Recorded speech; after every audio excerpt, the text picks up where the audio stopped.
Hello everybody, this is Oliver Hines from MetalUnderground.com. I'm very happy to stay with Andrea from Lacuna Coil. Hello, how you doing? One and only Andrea from Lacuna Coil. Andrea's fine, yeah. Okay. I'll shorten it then. Perfect. We say Andy as well as a short form for Andrea in Italy, so Okay. they're both good. They both work. Well, straight into it, the new album Black Anima is out now, just come out a few weeks ago. Yep. It's It's fantastic, mate. I love it. Yeah, it seems to be doing really well so far. So it's Yeah. been received really well, both from the fans, the new fans, the old school fans, and also the critics. Most of the critics have been very positive, so it's pretty exciting. Yeah. I mean, I've got friends that are more into like black metal and stuff, and they were emailing me, "Have you heard the new Lacuna Coil album yet?" And that goes with it because it's a very heavy album. It's a very dark album, as the title implies. Mm-hmm. What kind of led you to this darker musical path? Basically, I think it's a process that we kind of started unconsciously on Delirium, the previous record, where we already introducing, at least in some of the songs, a bit more of the double bass or the heavy riffs or the growl vocals. We brought it back from the past, and we felt it was time for us to refresh our sound a little bit, because we've been around, we've done some records, so we do have our signature sound that you can pretty much recognize in every release in a way, but we want for ourselves and for the people to hear something fresh from us, so it's important that we do something that is still exciting for us to write and to record and then to play for a long time. So we really wanted to just follow the inspiration without thinking too much of what Lacuna Coil has been in the past. Just I think there are certain elements that no matter what are gonna be in our music. There's nothing we can do about it, because there's certain characteristics like the dual vocals or certain atmospherical parts that will always be there because it's in our DNA musically speaking. But I think also it's important that we do something interesting. We still listen to new bands, we still listen to something actual, and we like to our record to be right for the year when it's released. Obviously it's a Lacuna Coil record, but it's also 2019, so we want something that is meaningful for music in this year in time. Yeah, and it's an important year as well because it's the 20th anniversary of In a Reverie, and it's Black Anima it's like a celebration in itself of Lacuna Coil, I think, because it, like you say, you've brought back certain elements. Yeah. So it's like a best of, but with new material almost. So. Yeah, that's a good way to describe it. I think you can find more or less all the elements we had in the past, and there are some songs, like for example, Beneficium, which is different, but also can remind of certain atmosphere, or the records like In a Reverie or Unleashed Memories, but in a 2019 version, And then you have songs like Reckless or Layers of Time, which are a bit more in between, more modern approach, different approach, and going somewhere else. So there's a bit of for the old school fans, but also a bit of going somewhere for the future, And I think that's why people liked it, and a lot of the fans actually are comparing it to Comalize, which is a big honor for us, because obviously that's been the record that most of the people has found out about Lacuna Coil with that record, or Karma, one of the two. So when they say that it's as good as Comalize or even better, it's a big compliment for us, especially 20 years into our career, still having the inspiration and the will to push the boundaries of our music. It's very important, and so we're really glad about the reaction we had, and I agree, it's a sort of you can find what's been Lacuna Coil this 20 years plus some newer direction for the future. Obviously, part of what makes it dark is the lyrics. I've read this time more mature, maybe for lack of a better term. Can you kind of describe what comes with both the maturity and the darkness? Yeah, basically when me and Christina, we sat down and kind of trying to find a concept, a basic concept. It's not a concept album in the sense that there's not one unique story that goes through the album. More of a theme. It's more of a theme, exactly, that it's there. And we had these words, the Black Anima name was already there. So we were trying to exactly envision what Black Anima was for us, and what's been striking us the most in the past 3-4 years between Delirium and this one is the fact that we've been losing some dear people in our families or around our circle of friends, and the way we had to dealt with those events has been way different than what we would expect before, you know. Yeah. So it's something you're never prepared to face, obviously, and for some people is such a destroying experience that they almost never get out of it, and for some other people is an enforcement in a way. It's like finding new strands, finding how these people has been part of your journey and how they are still, you still feel them around you in a way, you know. Plus I was also reading a book back then that it's called the Physics of Angels, and it talks about the figures of angels and spirits and ghosts throughout history, throughout science and religion at the same time. So it's a scientist and a priest that a theologist that they discuss the topics together, and they face it how much those kind of figures always been there in the history of humanity somehow, you know, in different ways. So that was also interesting, and that pushed us to kind of consider the Black Anima, all ourselves into this new version of ourselves, having faced something that is normal throughout your growth as a human being, you know, and as something we thought that everybody sooner or later will face, you know, and it's a topic that people can relate to, and has been probably the most important experience for us to talk about. So that's why we started from there. Then not all the songs are specifically talking about that, but the overall mood is an atmosphere has come from this a little bit, I would say, almost you say not magical, but kind of esoteric kind of mood, you know. Yeah, that's very interesting. It's interesting you used the phrase new version of yourselves. That's an interesting phrase, because obviously Lacuna Coil is a band that puts a lot of energy into everything you do. And it's not just with the music, but with like the live show, the presentation, things like that. So there's been like new, for lack of a better word, costumes this time around, and the videos themselves are arguably more darker. I kind of got a little bit of a Dario Argento vibe from them. Yes, but that's good. Which I'm not saying just because you're Italian, but it's No, but definitely all the Italian horror, not only Argento, but obviously Argento is one of the biggest name, and they all comes from our DNA, you know, because we grew up with those movies, with the music of bands like Goblin that have been the soundtrack for most of those movies.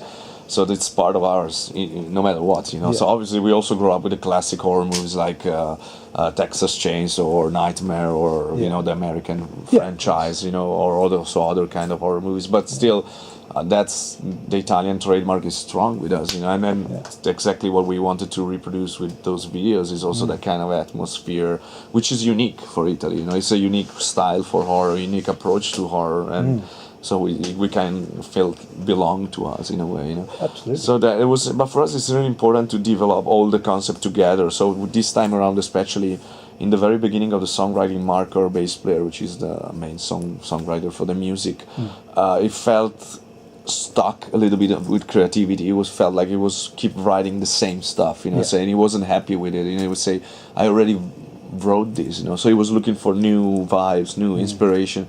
So me and Christina, we decided to give him some visual, and we collect a lot of pictures from the internet, a lot of possible photographers we could work with, possible ideas for clothing, and so all the concept has been developed all together with the music at the same time, not the music first and then find a connection. We just went all the way. It's been complicated because we were taking care of a lot of stuff, and some of the photos have been done right in the beginning of the recording of the album, so we had to stop and go, and but in the end I think it's a very compact result, and it's very strong because it all flows in the same direction, you know, the artwork, the stage clothes, the video, the photos, everything has been built in the same direction, and that's why it's a even stronger impact for the record, I think.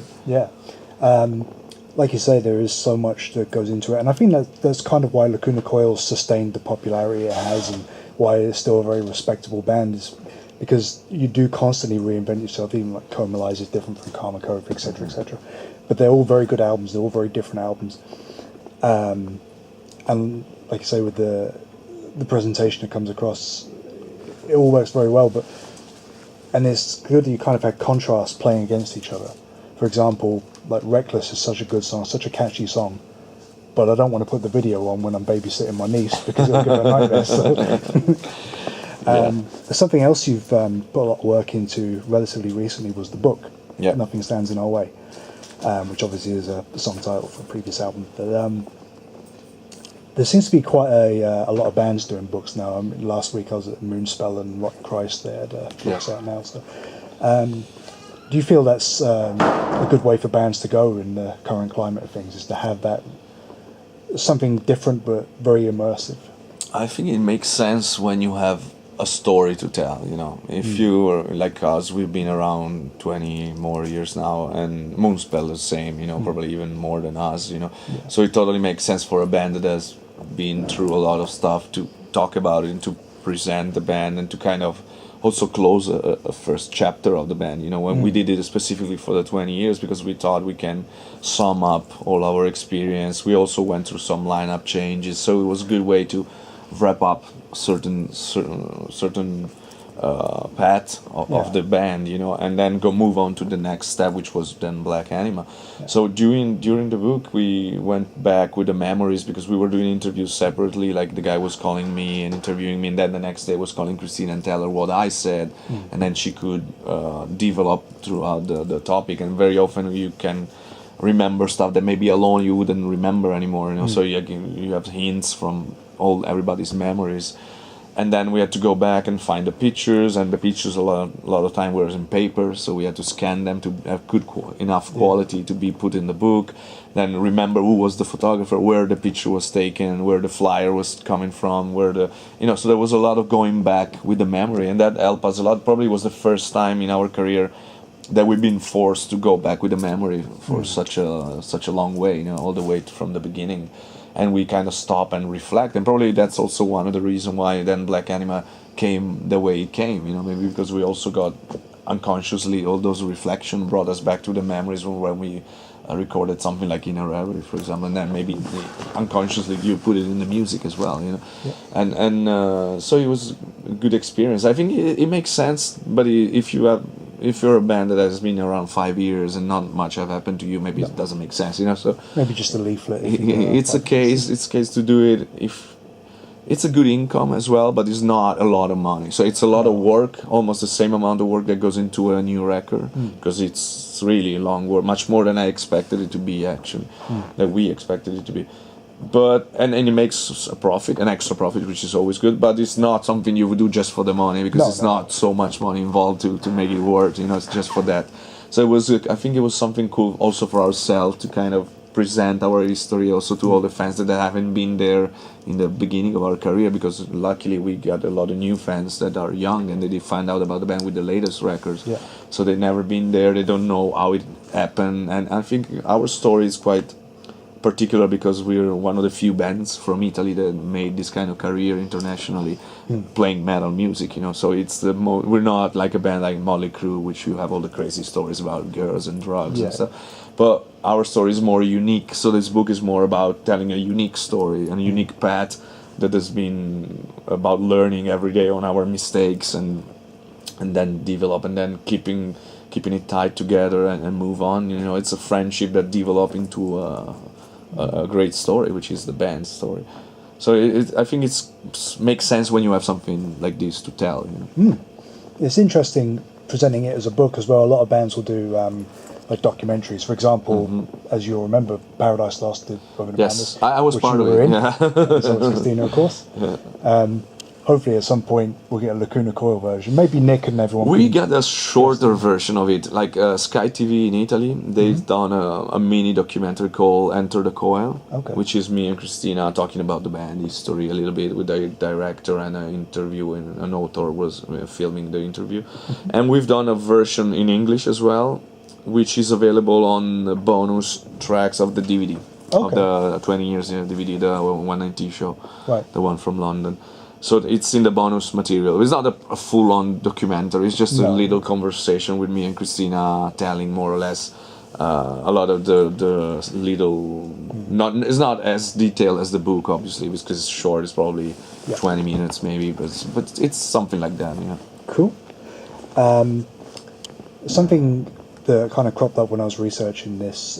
Christina brought it up actually. Is the use of Italian language in metal music, and Christina said that it doesn't work so well because the more melodic words are more plain or something. Yeah, the like that. sound of the words, especially, is very mellow compared to other languages like English or German, for example. Yeah, I mean, Italian's well as languages like Spanish or Portuguese. It's a very beautiful language. It's, it's quite romantic in a way. Yeah. Do you think there will be a way that you can work that into at some point to do a full album in Italian? For example, going back to Moonspell, their last album was all in one in Portuguese. Portuguese. Yeah. I'm not excluding it, but obviously it's not something we never really done. So it's not so easy to plan and to make it work. But we might try one day. Maybe we'll try. I don't know. I think it's more interesting if we do like another song in Italian, that like we did in the past with Senza Fine, or we did parts of other songs in Italian, or the intro of the Black Anima also goes to a phrase in Italian. Yeah. So that makes it a bit more particular, I think, when you mix the English and Italian or use it for just a specific song, more than a full record in Italian. Also because it would be probably mostly interested for Italian people, and then maybe somebody that really likes Italian language too, but maybe not so much for everybody internationally. But never say never. I mean, we're open to, if it comes, it has to come spontaneously. We're not gonna do it just because we're Italian. We don't feel we need to write lyrics in Italian. But if it comes up and there's a good chance to do it for some reason and it fits, why not? I mean, we're not against any idea. Cool. Just finally, then, what's the plans for next year? Obviously, being just released the record, I mean, obviously touring is most of what's gonna happen. We just on this tour now until December 22nd in Europe. Then we take a break for January. Then February we go to South America. Then we're working on Australia and Eastern Asia. Then we're gonna probably go back to the States before the summer, and then European festivals for June, July, and August. And then probably September, we're working now in September. We still have Russia, we still have other territories we need to visit, and then probably Europe again and America again. So it's mostly touring, although we're also working on a couple of other projects. We just did the one collaboration with DC Comics for Batman in Italy. We are on the cover of Batman, the current issue of Batman, together with the Batman that Laughs. It's a special episode of Batman called Metal. Okay. And then they take inspiration from the iconography of metal music in general, metal frontman, metal artworks and stuff. And they're working to develop the project even further. So we've been in LA to their office to DC Warner, and we talk about maybe we can get some more collaboration for the future projects. And now we just did a big signing session at the biggest Italian comic convention called Lacuna Comics, which takes place in Tuscany near Florence, in a medieval town called Lucca. It's beautiful settings because it's inside the medieval town, in the walls of the medieval town. And so we just did a signing session because they had a special box with us on the cover, and then so it's pretty cool. And we sold it out at the signings, so they sold out all the copies, and so it's a new venture for us. That's cool. We always loved video games and comics, and we grew up with that stuff, like most of metal fans, I guess. Horror movies, So that's all very natural to us to do all this collaboration, and we're working on some more projects like that on the side. But obviously, the main thing would be touring. Excellent. Well, no one can accuse you of being lazy, can they? No, I mean we've been working pretty much non-stop. We take a month off here and there, but mostly we like to work, and I think it's also one of the upside of modern music business, which is terrible for many reasons in terms of how much you lost money from the streaming or this stuff. At least on the other hand, it gets band to be forced to be a little bit more creative on certain things. That's the good aspect, the upside of it. Between all the downsides. Andrea, thank you very much for taking the time to speak to me. I really do appreciate it. Thank you. Thanks a lot.